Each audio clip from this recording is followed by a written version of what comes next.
Where did the diagonal volume between these two massive monolithic volumes come from? Museum building didn't just appear here unexpectedly in the center of Lisbon. Previously, this building belonged to. This fluid form of the pavilion emerged, resting on light metal columns. Hello friends, we're back in Lisbon and we have another architectural walk ahead. This time with architect and interior designer Mila Titova, who lives and works here in this wonderful city. Hello everyone, it's Vladimir. I'm glad about our walk. Mila Titova is the founder of the MTA studio in Lisbon. She works in architecture, interior design, and both commercial and private projects. The studio's portfolio includes work from the UK, Portugal, Italy, Austria, and Russia.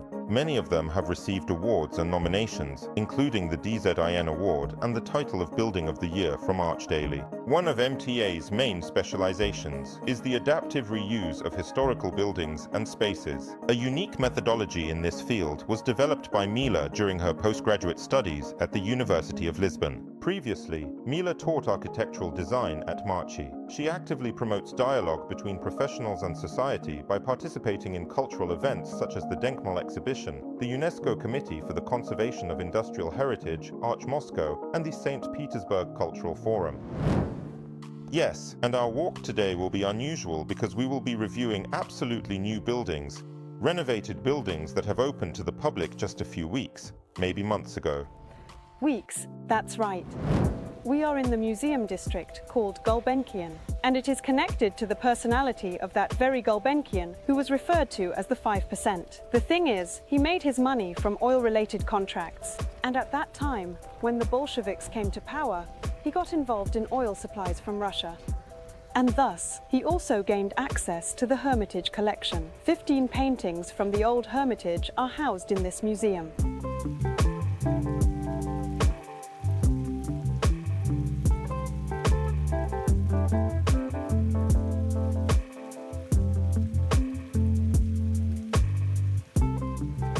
The location is truly very unusual. It is situated in the center of Lisbon, and it's an amazing park. A group of architects and landscape designers worked on the project for this building back in the 60s, probably around 7 people, and it's something special. This year, the pavilion was opened, which was also worked on by Kengo Kuma. He is a star, a laureate of award nominations, and when they started working on this project, they were asked, "What would you like to change in the landscape?" They replied, "Nothing, it is perfect." When the competition for the design of the pavilion was announced, the museum administration struggled for a long time to articulate what this task should entail. Because, on one hand, they didn't want to create a completely new building that would block the entrance to the existing exhibition center. On the other hand, they wanted to create their own unique space. Essentially, the task for Kengo Kuma was to create a living room that would serve as a transitional space between the landscape and the museum. Kengo Kuma is a master of working with wood. He is truly a unique architect because he contrasts his principles and approaches in architecture with modern technologies. For instance, he moved his studio from Tokyo to the outskirts because concrete construction became so widespread that it literally felt cramped for the architect. Kengo Kuma's entire philosophy is built on the interaction between humans and nature, and this is an architect who advocates for the tactile sensations of interacting with nature. He has a whole separate segment where he philosophizes about the sound of rain, claiming that rain is the best weather there is. Just imagine, it often rains in Japan. If we look at the existing building of the museum at the time the competition was announced, we will see that there is a blank wall here. And Kengo Kuma thought about how to play with this large white plane that faces the garden and interact with it. And thus, this fluid form of the pavilion emerged, which rests on light metal columns. Interestingly, what materials did Kengo Kuma use here? On the interior side, which faces the living room, there is wood right here. Naturally, it is weather-resistant. The wood is treated. On the outside, it's tiles. Portugal is famous for its traditional azulejos. This tile is just white, but it's made here in Portugal. You can even touch it and really interact with this beautiful art piece. There are no boundaries between the park and the living room. These spaces flow into one another. And this is the essence of this architecture, because you just want to be here. And these events that are meant to take place in the living room seem to invite locals, just strolling by, to take part in the cultural life of the city. Apart from the construction of the pavilion, there were still some small changes in the garden itself. First and foremost, they changed the entrance to the museum area. They dismantled the old fence, which was, I believe, 3 meters high, and created an open space. Moreover, they even shifted the boundary of the museum's territory, and the trees that were previously in the park area have now become part of the urban landscaping. These huge pines seem to entice and invite people to enter the area. Overall, everything has become much more friendly, open, and transparent, all in line with modern urban development trends. Gulbenkian is a favorite park for locals, as you can always find your own little romantic hideaway here. And even if the ducks come running, thinking they own the place, and snatch away croissants, rolls, everything that's been brought at your picnic, you will still enjoy being here. My first time in Gulbenkian started with the jazz festival that takes place here every autumn. There is an amazing concert venue, and an unusual feature of it is the stage. The backdrop of the stage isn't just ordinary curtains, but glass. And this glass faces the garden along with the pond, with reeds, and that endlessly stunning landscape, complete with those cheeky ducks. And as you watch the concert, the mood of the garden changes, the sun sets, and it's some kind of amazing performance by nature.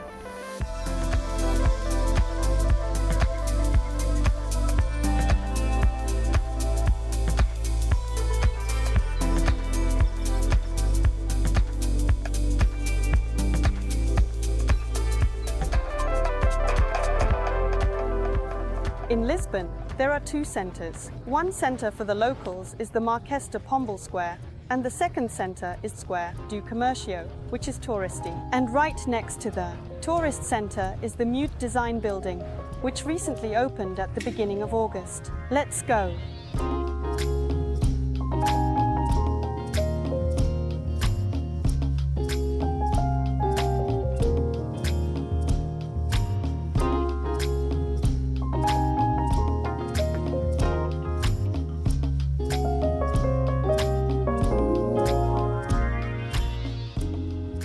I want to make a small nod to the 2 languages. There is an English reading and a Portuguese one. Lisbon is an international city, so English and Portuguese coexist and get along, which is why the museum has 2 names. Pronunciations. You can say it as MUDE in English, meaning Design Museum. You can also say it as Museu de Design. The building of the museum itself has appeared here quite unexpectedly in the centre of Lisbon, and not just by chance. Previously, this building belonged to the Portuguese Overseas Bank. In Portuguese, it sounds like it was responsible for the inflow of funds from the former colonies. We know a lot about the colonies in Portugal, including Brazil, Angola, Mozambique, and so on. Everything in the museum reflects the bank's past. And this was initially the strategy of the Design Museum, to preserve as much evidence of the past as possible. And this is a wonderful example of adaptive reuse, which has recently reopened on the map of Lisbon. When we enter the building itself, we are greeted by the former bank vestibule. In adapting the building for the museum, they kept the entrance area just as it has always been. This is a huge reception desk. It is very unusual because it has a curvilinear shape, both from above and in profile. This is the finest work with marble. By the way, local Portuguese marble. Not everyone knows that it exists, as people are used to Italian marble, but Portugal also has marble that is quite interesting. In addition, the ceiling is fitted with lights featuring metal elements. They are repeated later on through the other floors. And, of course, mosaics and wrought iron. The reconstruction of the building was overseen by Portuguese architect Luís Saraiva.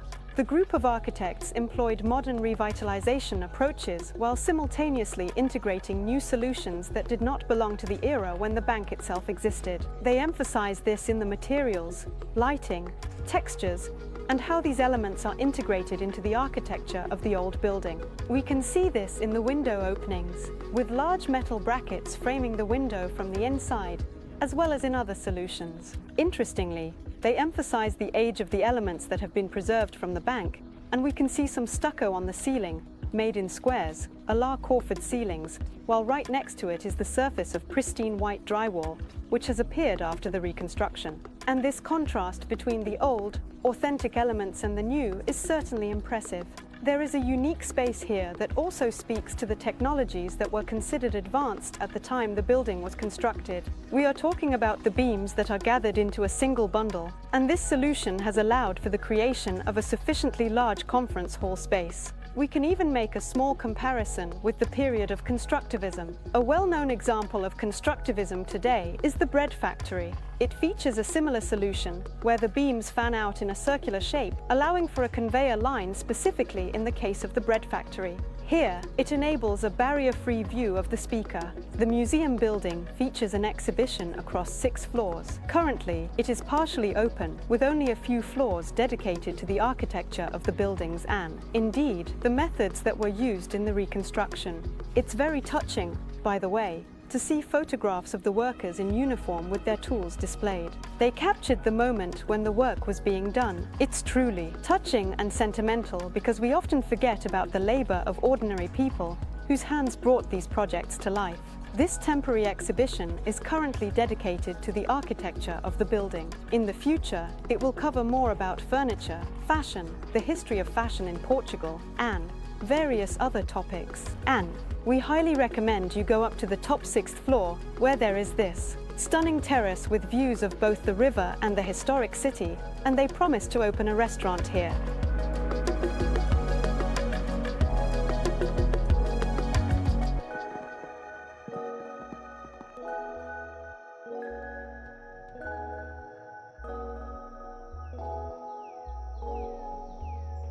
Two players. First, EDP. This is the main energy company in Portugal, responsible for supplying electricity. And the second, Alejandro Aravena, is a Pritzker Prize laureate, an architect who received the award for social housing, and this mix has worked in Lisbon in a completely unexpected way. This summer, this building made of concrete was opened here. A removable formwork was used, which leaves a mark on the concrete. This results in textured concrete, and I want to explain in more detail how it came to be that in the historic part, in a line from the Tagus River, such a huge, muscular, monumental concrete structure appeared.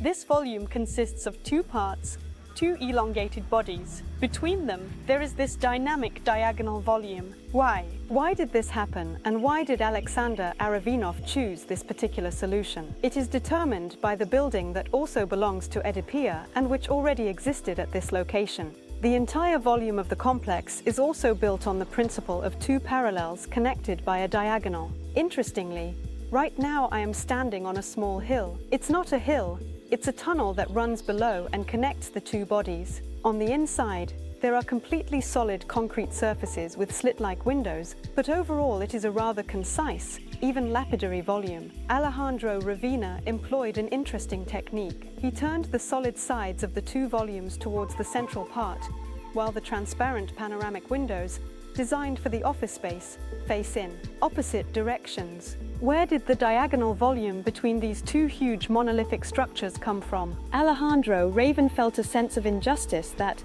despite being so close to the river, it was impossible to see it from here. And so he came up with the idea, why not raise the ground level in such a way that we could see the river from the roof? Thus, this little balcony is oriented slightly diagonally because the existing building, which I also refer to as the building with an elevated hem, has a base on one side that is lower than on the other.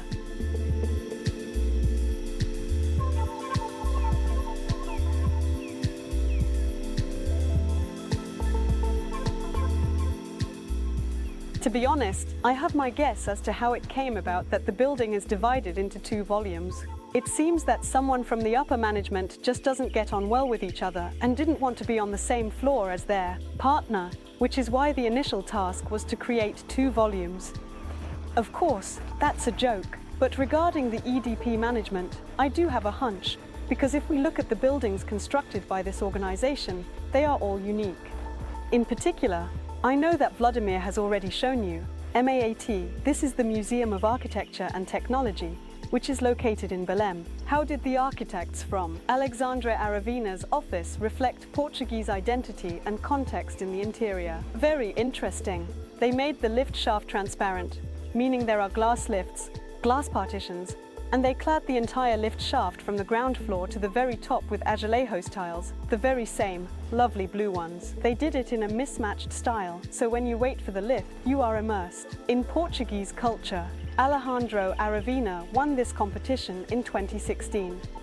And, to be honest, when he arrived this year for the opening, it felt like he wasn't fully aware of what had happened with this project. A considerable amount of time had indeed passed. When I attended his lecture, I genuinely expected that Alejandro Aravena would apologize for this building, as I believe it is utterly inappropriate in the context of Lisbon. And despite the fact that his project initially aimed to follow the architecture of the existing building, which is a relatively recent construction by EDP, I still feel that the fabric of the city on the other side of this building is more important than just this one existing building. It is beautiful. It is charismatic. You know, charisma can be positive or negative, but it's still charisma that captivates. This building captivates. It's very photogenic, it's conceptual, but it absolutely does not fit into the historical context. And unfortunately, I did not receive an apology from Alejandro Aravena. Although I sincerely respect him, of course, because his social projects are simply amazing, and he has a high diplomatic talent. His other projects, without going into his entire body of work, are about how to build communication between the client, the context, and society, but unfortunately, not in this project. In my opinion, it could have existed beautifully somewhere in a landscape, much like in the film Dune, when there's nothing around. A little in the context of Lisbon, with historical buildings, tiled roofs, and hills, it stands out quite a lot. And the confirmation of this is the very incompleteness of the idea. Because, for example, here there are end parts of the main building volumes, the wings, where it seems as if a large block is resting on this monolithic volume. But if we look from the other side, where the glass is, where the offices are located, it turns out that this concrete block is resting on the offices, and even from an architectural standpoint, this creates a bit of dissonance. Well then, friends, I hope you enjoyed our latest walk. Let's thank Mila. Thank you. Thank you for your attention. Yes, and if you enjoyed it, don't forget to write something nice to me. Mila. If you suddenly want a cool apartment or house project in Portugal, then do reach out to the specialists, the best specialists in this country, you could say. Don't forget to subscribe, and don't forget to share. Well, we'll see you in the next video, and also write down which city you would like the next architectural walk to be in. I think we've covered all the main topics with Lisbon. Well, at least for the near future. That's it. Thank you. Bye.